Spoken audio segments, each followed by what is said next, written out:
अस्सलाम वालेकुम। आज का जो हमारा टॉपिक है वो है chapter number 8 first year biology का प्लांट फिजियोलॉजी। और उस चैप्टर के अंदर जो टॉपिक स्टार्ट करेंगे वो है गैस एक्सचेंज इन प्लांट्स या फिर गैसेस एक्सचेंज इन प्लांट्स, यानी कि प्लांट्स जो है अपने अंदर गैसेस का तबादला कैसे करते हैं।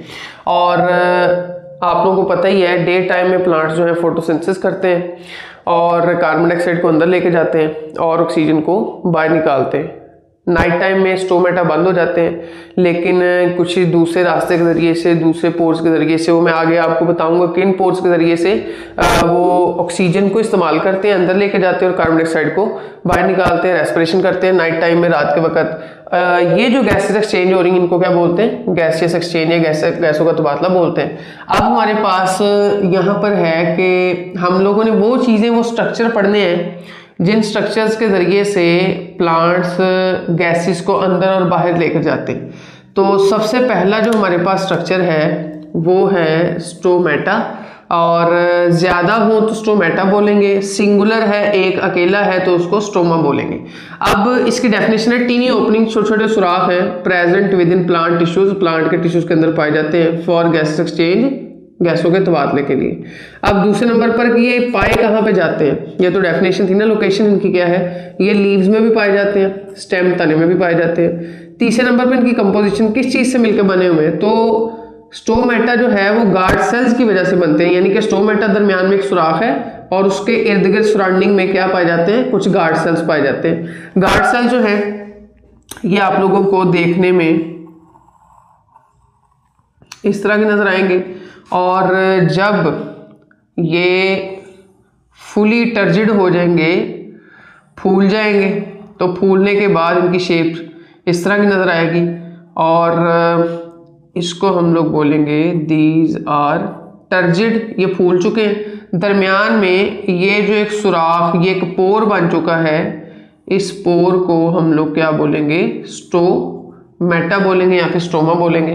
तो ये जो साइडों वाले सेल्स हैं इनको गार्ड सेल्स बोलते हैं, इन गार्ड सेल्स के दरमियान जो सुराख बना है इसको स्टोमेटा या स्टोमा बोलते हैं। अब आगे चलते हैं, control the opening and closing of stomata. अब जो गार्ड सेल्स है ना, इनके कंट्रोल में होता है कब स्टोमेटा को ओपन करना है, कब स्टोमेटा को बंद करना है, डिपेंडिंग ऑन एनवायरमेंटल कंडीशन। और जो गार्ड सेल्स हैं ये कब स्टोमेटा को ओपन और क्लोज करेंगे, ये एनवायरनमेंट की कंडीशंस पे डिपेंड करता है। कौन सी कंडीशंस? अगर तो पानी की अवेलेबिलिटी है या फिर पानी की अवेलेबिलिटी नहीं है। पानी होगा, पानी इन गार्ड सेल्स के अंदर जाएगा तो ये फूल जाएंगे, स्टोमेटा ओपन हो जाएगा। पानी की अवेलेबिलिटी कम है, पानी इनके अंदर नहीं जा रहा, पानी बाहर को रिलीज हो गया जो अंदर मौजूद था, उस वजह से स्टोमेटा बंद हो जाएंगे क्योंकि गार्ड सेल्स वापस अपनी असली कंडीशन में आ जाएंगे, फ्लैसिड कंडीशन में। उससे आगे देखें कि opening and closing of stomata controls the rate of transpiration in plants. अब आगे उसने लिखा है कि पौधे के अंदर जो लॉस ऑफ वाटर है, ट्रांसपिरेशन जिसको हम बोलते हैं, पानी का उड़ना, वो भी किसके कंट्रोल में है? हमारे पास स्टोमेटा के कंट्रोल में, क्योंकि स्टोमेटा खुला रहेगा, गैसेस का आना जाना भी लगा रहेगा और पानी भी प्लांट से निकलता रहेगा, लूज होता रहेगा, जिसको ट्रांसपिरेशन बोलते हैं। और अगर हमारे पास पानी बहुत ज्यादा मौजूद है, पौधा ऐसी जगह पे उगा हुआ ग्रो कर रहा है जहां पे पानी की अवेलेबिलिटी बहुत ज्यादा है, तो स्टोमेटा ज्यादा देर के लिए ओपन रखे जाते हैं ताकि ज्यादा से ज्यादा पानी बाहर निकलता रहे। अगर जमीन ऐसी है, ऐसी जगह है जहां पे प्लांट ग्रो कर रहा है, जहां पे पानी बहुत कम है, वहां पे पानी की ऑलरेडी डेफिशिएंसी है, कमी है, तो पानी को पौधा बचाने के लिए स्टोमेटा को ज्यादा देर क्या रखेगा, बंद रखेगा। इसलिए ये लाइन लिखी गई है कि स्टोमेटा जो है ये पौधे की रेट ऑफ ट्रांसपिरेशन को क्या करता है, कंट्रोल करता है। इससे आगे हमारे पास है कि अगर यही कंडीशंस स्टोमेटा के खुलने और बंद होने की स्टडी की जाए तो पहले हम लोगों को डे लाइट यानी कि डे टाइम में देखना पड़ेगा। दिन टाइम में स्टोमेटा ओपन रखे जाते हैं और taking in carbon dioxide photosynthesis, यानी कि कार्बन डाइऑक्साइड को अंदर लेके जाते हैं पौधे। और कार्बन डाइऑक्साइड को अंदर क्यों लेके जाते हैं? ताकि क्या करवा सके, फोटोसिंथेसिस करवा सके, अपनी खुराक, फूड, ग्लूकोज तैयार करवा सके। अब बच्चों यहाँ पर मैं आप लोगों को डे टाइम का एक व्यू दिखाऊंगा। ये हमारे पास लीफ है, लीफ का छोटा सा टुकड़ा हमने काट कर उसको बड़ा किया, उसके अंदर से आपको इस तरह के दो गार्ड सेल्स नजर आएंगे। गार्ड सेल जो है ना, ये किसी जगह पे लिखा जाता है, ये आप लोगों को किस शेप में नजर आएंगे, या तो किडनी शेप या फिर ये आप लोगों को बीन शेप लोबिया जिसको बोलते हैं उसकी शक्ल के नजर आएंगे।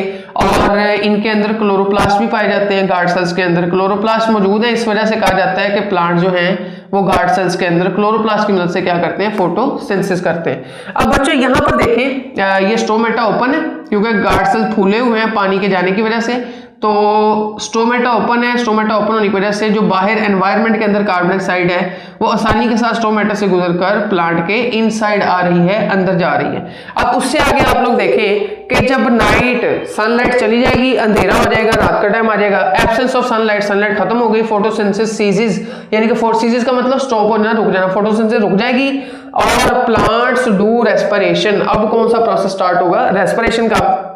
रेस्पिरेशन दिन टाइम भी चल रही होती है, लेकिन ज्यादातर यही कॉन्सेप्ट समझने के लिए याद रखा जाता है कि रात को रेस्पिरेशन प्लांट चलाएंगे और स्टोमेटा बंद कर दिए जाते हैं रात के वक्त। स्टोमेटा जो है वो बंद कर दिए जाते हैं। तो यहाँ पे एक क्वेश्चन है कि रेस्पिरेशन में तो प्लांट ने कार्बन डाइऑक्साइड को रिलीज करना होता है, ऑक्सीजन को अंदर लेके जाना है, तो जब स्टोमेटा ही बंद हो गए तो कार्बन डाइऑक्साइड पौधे से कहां से बाहर आएगी और ऑक्सीजन अंदर कैसे जाएगी। तो उसके लिए और भी रास्ते हैं।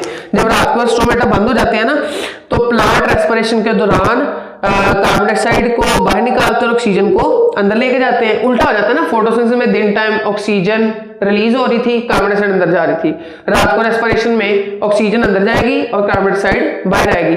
स्टोमेटा बंद होने के बाद वो दो चीजें कैसे अंदर और बाहर जाएंगी, तो उनके लिए लेंटिसेल्स होते हैं। लेंटिसेल्स ऐसे छोटे छोटे सुराख होते हैं जो बाहर छाल के अंदर, लकड़ी के अंदर, तने के ऊपर पाए जाते हैं और रूट हेयर्स के जरिए से गैस एक्सचेंज करते हैं और बहुत सारी चीजें होती हैं। तो ये लेंटिसेल्स और आप लोगों ने रूट और रूट हेयर्स का याद रखें, इनके जरिए से गैसेस आ जाएंगी क्योंकि स्टोमेटा बंद हो जाएगा। तो दूसरा रास्ता ये है।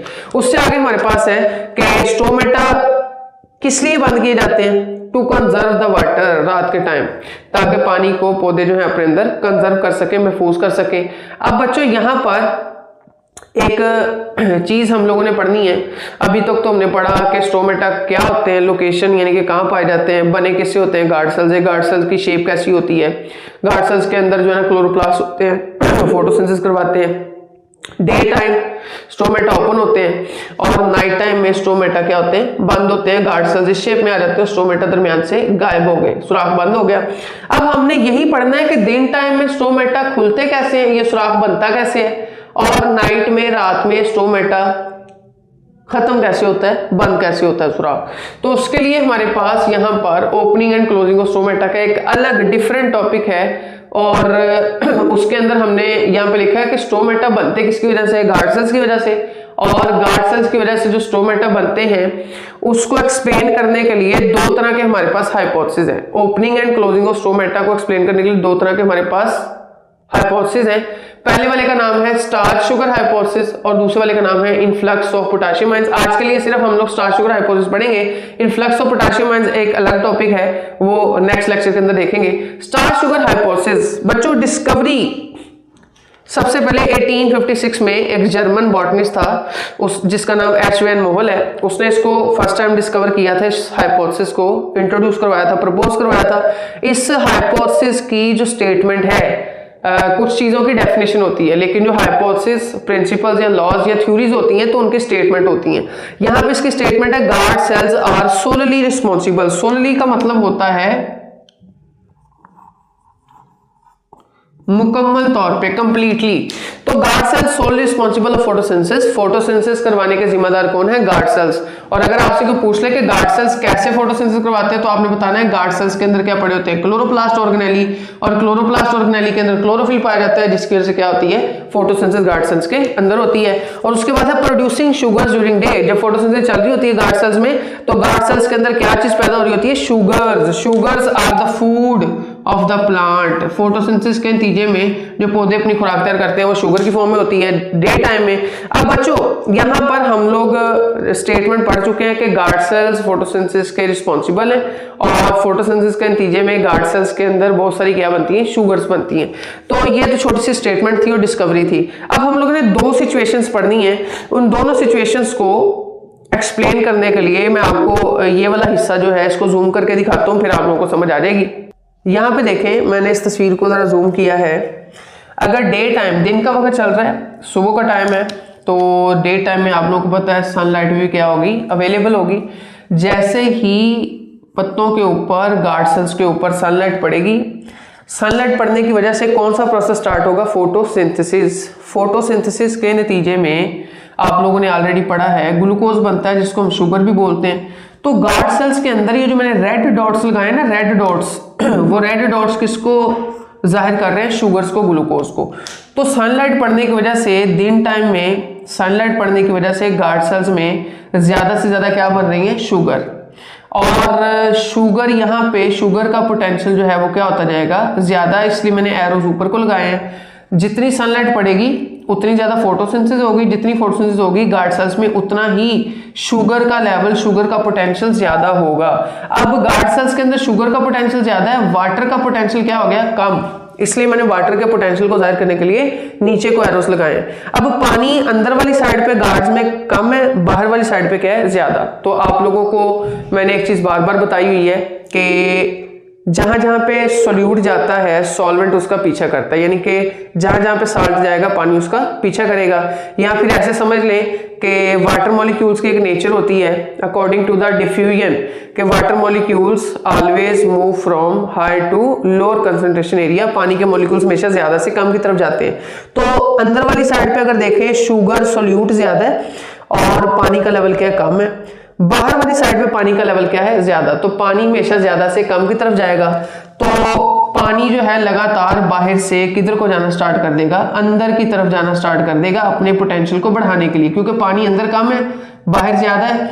तो पानी बाहर से अंदर को जाएगा। जब पानी लगातार बाहर से अंदर की तरफ एंटर होगा तो एंटर होने की वजह से गार्ड सेल्स की शेप पहले ये थी, अब दोबारा से गार्ड सेल्स पानी के अंदर आने की वजह से उनकी शेप इस तरह की हो जाएगी। और हम बोलते हैं गार्ड सेल्स ने अपने आप को क्या कर लिया, टर्जिड कर लिया, फुला लिया।